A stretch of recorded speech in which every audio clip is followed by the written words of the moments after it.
Hi! Welcome to online Mermaids book club. And I just dropped my book, which is why I was on the ground just a moment ago. So, this week we are talking about Chapter 2, Part 1, Chapter 2. And that chapter is called Firsts. And the reason why it's called Firsts is because I decided that I wanted to talk about the first time that I did certain things while I was working on board cruise ship. And obviously there's lots of different things that I did for the first time when I was working on cruise ships, but I picked the best ones. I think I picked the best ones. So if you've read the book, you will know that there are a few stories in that chapter. So, Chapter 2. So we've got the first written warning, which is all about the first time that I got a written warning, which I'll talk about in a moment. We've got the first time that I did push-ups in a formal dress, which is interesting, and I'll tell you about that in a minute. Then I've got the first time eating fire, which was one of my favourite moments when I was on board.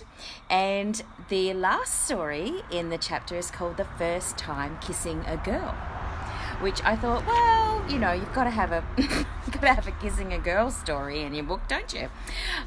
So let me tell you a little bit about each of those stories. I'm not going to read the whole story because obviously that will spoil the book for you, but I'm going to tell you a little bit about each story just so that you get a bit of an idea, because obviously, as I say, there was lots of different things, so many experiences working on board cruise ships for 6 years. Obviously, I had to pick stories that were interesting, but also, you know, meant something to me and kind of had a meaning to them as well. So I didn't want to just be, you know, randomly sharing salacious stories about my time on board, but I did want them to be funny and I did want them to be interesting, and so when I was picking the stories, I decided to go with those 4 stories. So let's go with story number 1, which is all about my first written warning.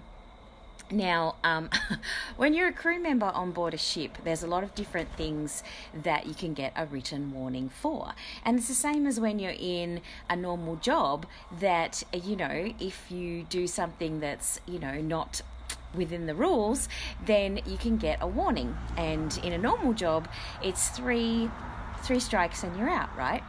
So it's pretty similar on a cruise ship, although sometimes it's a bit hard to find a replacement for you when you're working on board. So you can sometimes get away with things for a little bit longer than perhaps you would in a normal job, because they have to find somebody who's willing to live on a cruise ship in the middle of the ocean. So I was working on board the ship for about 7 days when I got my first written warning.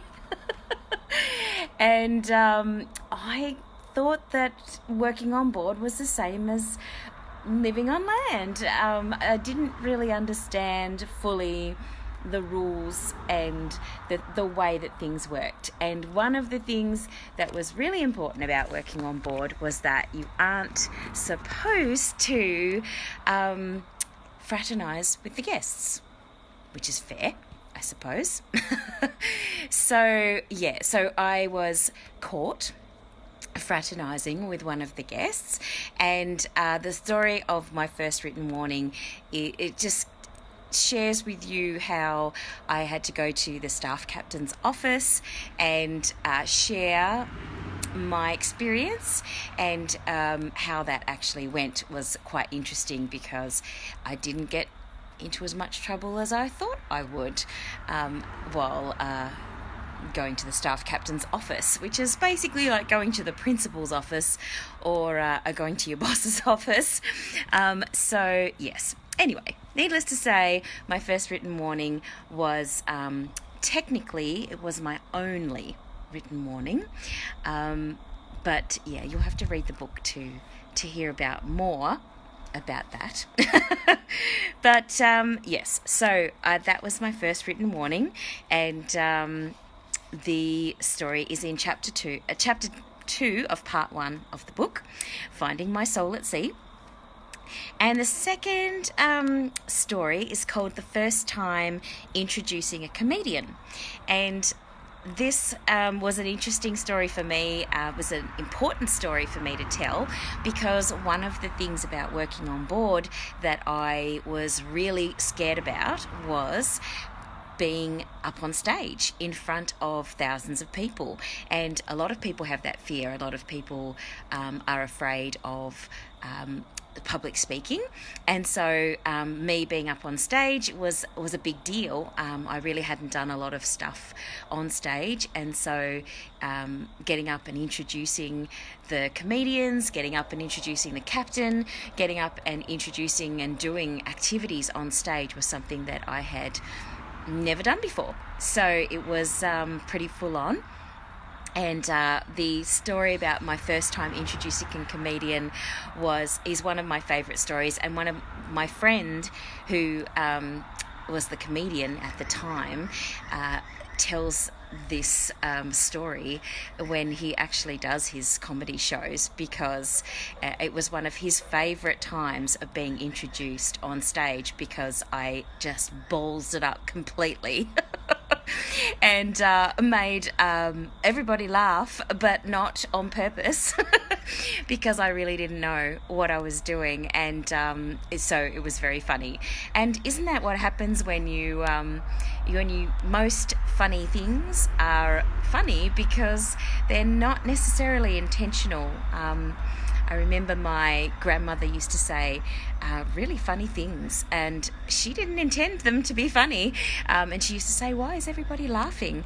And I'd be like, "Well, they just liked what you said, And I guess the fact of the matter is that I was being really, really me, and that was funny. And it was one of the things that I realised working on board that was really important, was to be myself, be completely myself all the time, and not to pretend to be something that I'm not, and not to pretend to be like somebody else either. Because what I learnt about being funny and being entertaining is that if you are trying to be like somebody else, it's going to come across as forced. It's going to come across as disingenuous. It just doesn't come across as you.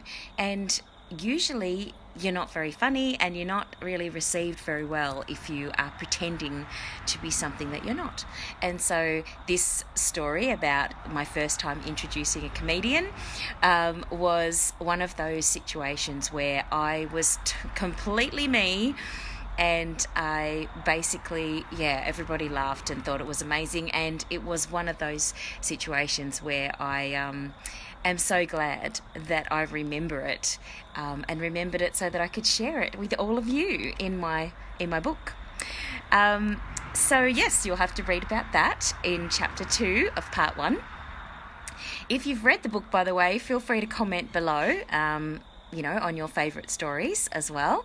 Always happy to hear feedback from people, whatever your favourite story is. The third story in this chapter 2 of part 1, is the first time doing push-ups in a formal dress.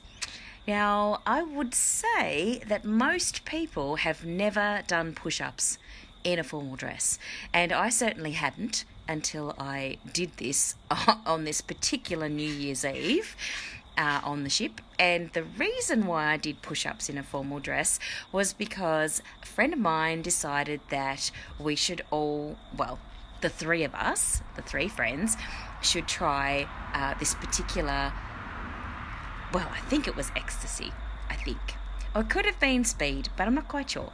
But anyway, we took a tablet, and this is really not a good if you're young please note, this is a warning. Don't take anything that you don't know what it is. But I figured that it was safe. I was with two really close friends of mine, and I thought that I would be okay. And if it wasn't safe, then I was close to the medical centre if I needed assistance, I guess. I don't know. I threw caution to the wind. It was the only time, I have to say, that I've ever done that. So, first and only, it should say. Hi, Robin in New Zealand. This is, it's a funny story. Obviously, I tried to make it interesting and entertaining. The whole story is about how I didn't realise that I even was having an effect of the whatever the tablet was that I had taken, and the fun ensued as my friends tried to keep me being normal throughout the night, which was funny in itself, because it's very hard when someone has under the influence of anything to keep them under control. But anyway, it was lots of fun, and one of the things that I did while I was in this state was that I challenged some of my male friends to a push-up competition in my formal dress. So we also ran on the treadmills in the crew gym, which was entertaining.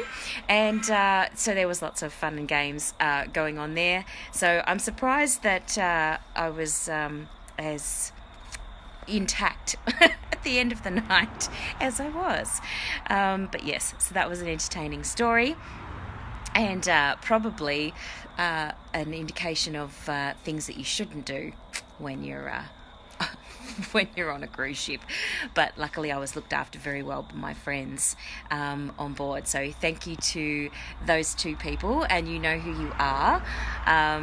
Their names in the book are not the same as their real names, because for plausible deniability I figured that it was better that everybody had pseudonyms.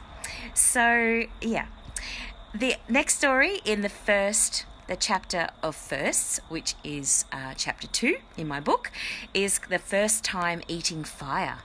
And anyone who's ever seen like a circus show or a vaudeville act, or just been to maybe even seen a street performer, when they eat those fire batons, I was really curious about how they do it, because I just figured that, they mouth had got really, used to getting burnt, because, they're big, those fire batons.